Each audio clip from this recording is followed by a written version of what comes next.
പിതാവിൻ്റെയും പുത്രൻ്റെയും പരിശുദ്ധാത്മാവിൻ്റെയും നാമത്തിൽ തനിക്ക് സ്തുതി. ഞായർ പള്ളിക്കൂടത്തിലെ എൻ്റെ കുഞ്ഞു കൂട്ടുകാർക്ക് ക്രിസ്തുയേശുവിൽ വീണ്ടും സ്നേഹവന്ദനം. പ്രിയപ്പെട്ട കുഞ്ഞുങ്ങളെ, കഴിഞ്ഞ ആഴ്ചയിൽ എന്ന പോലെ ഈ ആഴ്ചയും 3 പദങ്ങൾ ഞാൻ നിങ്ങളെ പരിചയിപ്പിക്കുകയാണ്. 3 പ്രയോഗങ്ങൾ, 3 പദങ്ങൾ. 1 വിൽ പവർ, 2 പെർസീവിയറൻസ്, 3 ഓപ്റ്റിമിസം. ഒന്നാമത്തത് വിൽ പവർ, ഇച്ഛാശക്തി. രണ്ടാമത്തത് പെർസീവിയറൻസ് അല്ലെങ്കിൽ സ്ഥിരോത്സാഹം. മൂന്നാമത്തത് ഓപ്റ്റിമിസം അല്ലെങ്കിൽ ശുഭാപ്തി വിശ്വാസം.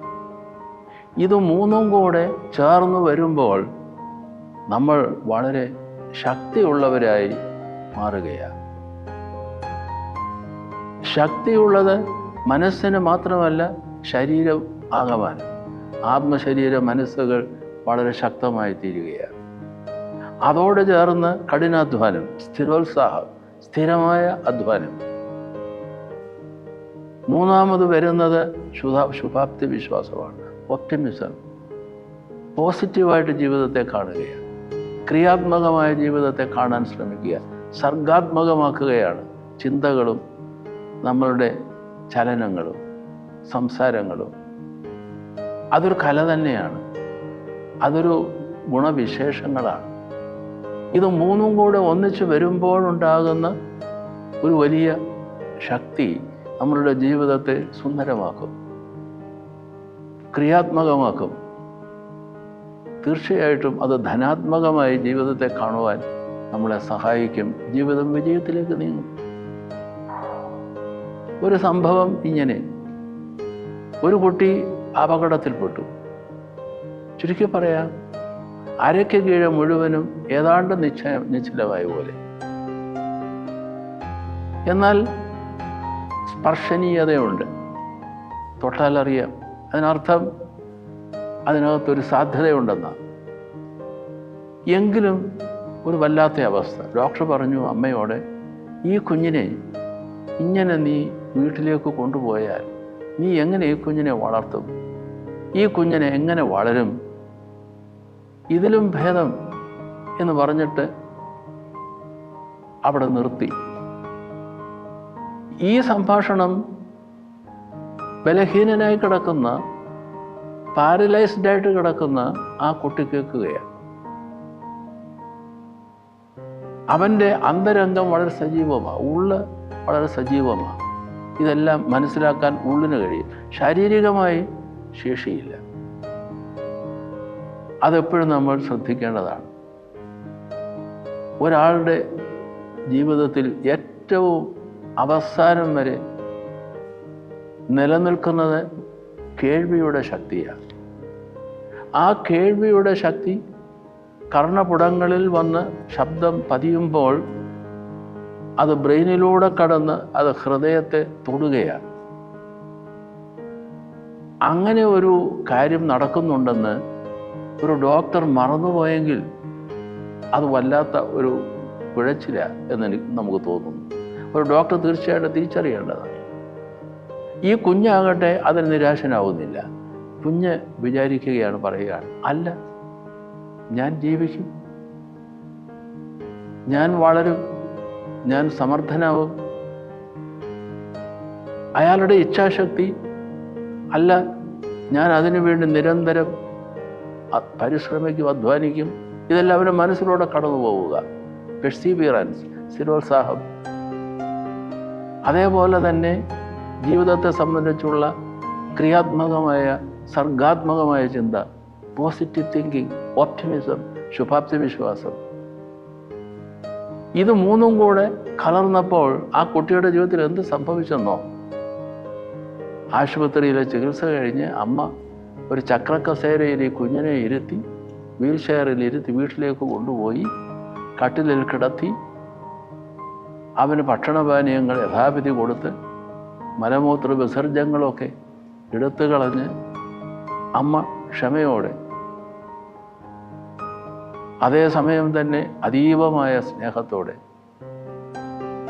ഈ മകനാകട്ടെ ഞാൻ ജീവിക്കും, ഞാൻ മിടുക്കനായി വരും, എൻ്റെ കാലുകൾക്കെല്ലാം ബലമുണ്ടാവും, ഞാൻ ഓടും, തീർച്ചയായിട്ടും ഞാൻ സമർത്ഥനാകും. എപ്പോഴും ഇങ്ങനെ മനസ്സ് ക്രിയാത്മകമായി ചിന്തിച്ചുകൊണ്ട് പറഞ്ഞുകൊണ്ടേയിരുന്നു. കുറച്ചു കഴിഞ്ഞപ്പോൾ അമ്മയുടെ നിരന്തരമായ പരിശീലനം, അമ്മയുടെ നിരന്തരമായ പരിശ്രമം, എണ്ണയെടുത്ത് തൈലമെടുത്ത് കാലുകളിലിട്ട് വിരലോടിച്ച് ദിവസവും അവനും അതിനനുസരണമായി അവൻ്റേതായ ഒരു ചലനം കാലുകൾക്ക് കൊടുത്ത് ചുരുക്കത്തിൽ അവൻ ഒന്ന് എഴുന്നേറ്റ് നിൽക്കാൻ ശ്രമിക്കുന്നു. അമ്മ അവനെ താങ്ങി. അടുത്ത ദിവസം 2-3 ചുവടുകൾ വയ്ക്കാൻ അമ്മയുടെ സഹായത്തോടെ. കുറച്ചു കഴിഞ്ഞപ്പോൾ സഹായമില്ലാതെ വാതിൽക്കൽ വരെ എത്താം എന്ന നില. കുറച്ചു കഴിഞ്ഞപ്പോൾ പടിയിറങ്ങി മുറ്റത്തേക്ക് പോകാം,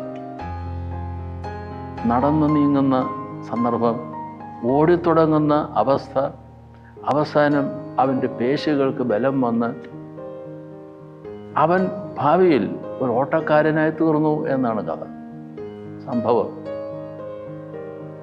ഇതെങ്ങനെ ഈ കുട്ടിക്കത് സംഭവിച്ചു എന്ന് ചോദിച്ചാൽ, ആ കുട്ടിയിൽ അന്തർലീനമായിരിക്കുന്ന ദൈവദത്തമായിരിക്കുന്ന ഇച്ഛാശക്തിയാണ്, വിൽ പവറാണ് ഇച്ഛാശക്തി. അതോടൊപ്പം തന്നെ സ്ഥിരമായി ഇത് പരിശീലിക്കുക, നടന്നു തുടങ്ങിയപ്പോൾ സ്ഥിരമായി നടക്കുക, മടി കൂടാതെ, ആദ്യം സഹായത്തോടെ, പിന്നെ പരാശ്രയമില്ലാതെ. ഓടി തുടങ്ങിയപ്പോൾ ദിവസവും ഓടുന്നതിനുള്ള പരിശ്രമം. അങ്ങനെ ആ കുട്ടി വളർന്ന് ഒരല്പം വൈകി കുറച്ച് നാൾ സ്കൂളിൽ നിന്ന് മാറി നിന്നെങ്കിലും സ്കൂളിൽ ചേർന്ന് മത്സരങ്ങളിൽ പങ്കെടുത്ത് അവസാനം ഒരു സംഭവമാണ്, അത് പറയുകയാ, അവനൊരു ഓട്ടക്കാരനായി തീർന്നു. ജീവിതത്തിൻ്റെ അത്ഭുതപൂർണമായ രൂപാന്തരം എങ്ങനെ സംഭവിക്കുന്നു എന്ന ചോദ്യത്തിന് ഉത്തരം, ഈ ബാലൻ, അവനെ ടോം എന്ന് നമുക്ക് വിളിക്കാം, ഈ ടോമിൻ്റെ ഇച്ഛാശക്തിയും അവൻ്റെ സ്ഥിരോത്സാഹവും അവൻ്റെ ശുഭാപ്തി വിശ്വാസവുമാണ്. ഇച്ഛാശക്തി, സ്ഥിരോത്സാഹം, ശുഭാപ്തി വിശ്വാസം സമം ജീവിത വിജയം. കുഞ്ഞുങ്ങളെ, ഈ പാഠം നമ്മളുടെ ജീവിതത്തിൽ പ്രായോഗികമാക്കാൻ ശ്രമിക്കേണ്ടതാണ്. പലപ്പോഴും വിചാരിക്കും എന്നെക്കൊണ്ടാവില്ല, അത് ബുദ്ധിമുട്ടാണ്. പക്ഷെ ഒരു കാര്യം ഓർത്തുകൊള്ളണം, ഈ കുട്ടിയെ സംബന്ധിച്ചിടത്തോളം അവൻ ഓട്ടക്കാരനായി. നിങ്ങളിൽ പലരെയും സംബന്ധിച്ച് നിങ്ങൾക്ക് നല്ല പ്രസംഗകരാകാം, നിങ്ങൾക്ക് നല്ല സംഗീതം പഠിക്കുവാനുള്ള കഴിവുള്ള ഒരാളായി, ഒരു പാട്ടുകാരനായി, സംഗീതജ്ഞനായി മാറാം. എത്ര സാധ്യതകളാണ് ഉള്ളത്. ഓരോരുത്തർക്കും അവരവരുടേതായ മികവുകളുണ്ട്.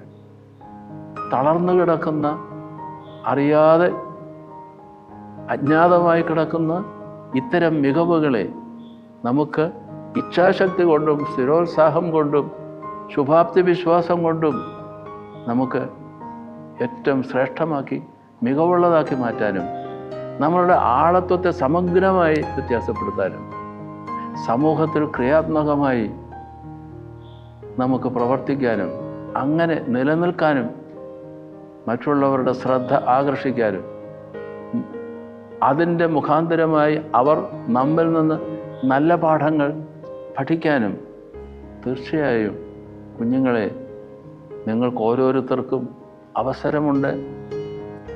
അത് നിങ്ങൾ പ്രയോഗത്തിൽ കൊണ്ടുവന്ന് വിജയത്തിലേക്ക് ജീവിതത്തെ ഉയർത്തണം. ഇച്ഛാശക്തി, സ്ഥിരോത്സാഹം, ശുഭാപ്തി വിശ്വാസം. തമ്പുരാൻ കുഞ്ഞുങ്ങളെ നിങ്ങളേവരെയും അനുഗ്രഹിക്കട്ടെ.